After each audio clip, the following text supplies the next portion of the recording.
அரசியல் மாறிடுச்சு. அது திமுக இருந்தாலும் சரி, மதிமுக இருந்தாலும் சரி, பொதுவுடைமை இயக்கமா இருந்தாலும் சரி, காங்கிரஸ் இயக்கமா இருந்தாலும் சரி, எந்த இயக்கமா இருந்தாலும் முன்னாடி மாதிரி அந்த அரசியல் இப்ப கிடையாது.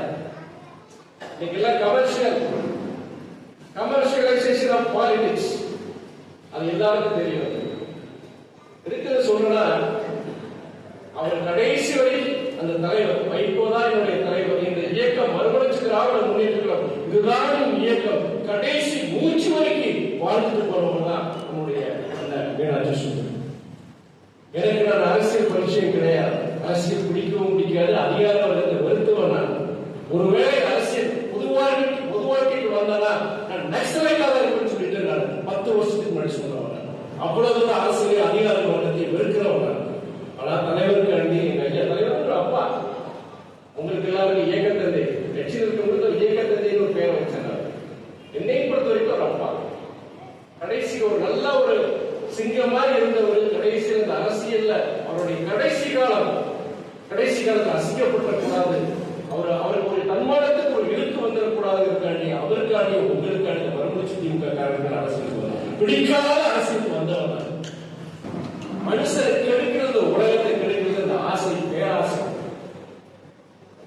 இன்னைக்கு ஏன் சொல்றேன்னா, ஒரு உத்தமர் இந்த உலகத்துல வாழ்ந்த பகுதியில இந்த ஊர்ல வாழ்ந்து இன்னைக்கு மறைஞ்சிருக்கிறாரு. வேற எங்கேயும் அதை பேச முடியாது. இந்த மாதிரி அவர்தான் நம்ம வாழ்ந்து காமிச்சு போயிருக்கிறார். சரி, நாடாளுமன்றத்தில் போக வேண்டிய சூழல் கண்டிப்பா நம்ம தவிர்க்க முடியாது. ஆனா அடுத்து எங்க ஒரு நிகழ்ச்சி வைப்பாங்க, வடகிழக்கு விழாவோ ஏதோ ஒன்று வைப்பாங்க, கண்டிப்பா நம்ம போகணும்னு சொல்லிட்டு அந்த 2-3 நிமிஷம் முத்துக்குமார் பேசும்போது எனக்கு கிடைச்ச அந்த தகவல் அதுதான் நீங்க வரவேற்று, அதுதான் எனக்கு தோணுச்சு. நிகழ்ச்சிக்கு வரணும், அந்த மனிதன் இறந்த பிறகு அந்த ஊருக்கு போய் அவருக்கு அஞ்சலி செலுத்த வேண்டியது என்னுடைய கடமை. இந்த குடும்பம் மறுமலர்ச்சி திராவிட முன்னேற்ற அந்த குடும்பத்தில் இருந்த ஒரு மூத்த சகோதரருடைய இறுதி நிகழ்வுல நான் கலந்துக்கூடிய அஜீஸ் அவர்கள் அந்த நிகழ்ச்சியில் கலந்து ஒரு கடமை சொல்லிட்டு தான் நான் அன்னைக்கே நான் ஒப்புதல் கொடுத்தேன். ஒரு இயக்கம், எந்த இயக்கமாக இருந்தாலும் அரசியல் இயக்கம் இருந்தாலும் சரி, இன்னொன்று சொல்றேன், எங்க ஐயா நல்லவர், ஆனால் விழுந்ததெல்லாம் பால் நினைச்சோம். வைக்க வேண்டிய இடத்துல வைக்கலாம். அயோக்கியர்களுக்கு வாய்ப்பு கொடுத்தார். மீனாட்சி சுந்தரம் போன்ற நல்லவர்களுக்கு வாய்ப்பு கிடைக்கிறது.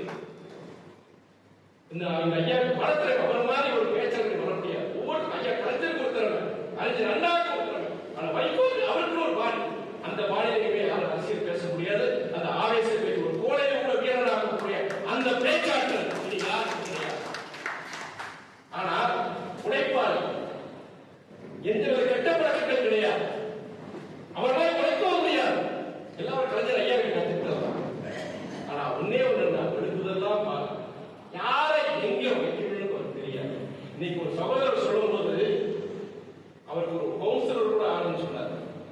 நல்ல வாழ்ந்த குடும்பம், நல்ல மனிதர், இந்த சமுதாயத்தில் இன்னைக்கு ஊரெல்லாம் திறந்து அரசியல், எல்லா அரசியல் கட்சிகளும் வந்திருக்கிறார், அரசியல் இல்லாதவர்கள் வந்திருக்கிறார். இது ஒன்னே சாட்சி. இப்படிப்பட்ட நபர் இந்த ஊர்ல எவ்வளவு நல்ல பேச வாய்ப்பு, அவருக்கு ஒரு வாய்ப்பு இந்த இயக்கம் கொடுக்கிறார். நான் குற்றம் சொல்றேன், வாதிப்புல தலைவர்கள் குற்றம் சொல்றேன். கட்சி வீரா போனதுக்கு நிலைமைக்கு மோசமா இருக்கிறது நம்ம தான் காரணம். செய்திகளை உடனுக்குடன் தெரிந்து கொள்ள உடனே சப்ஸ்கிரைப் பண்ணுங்க.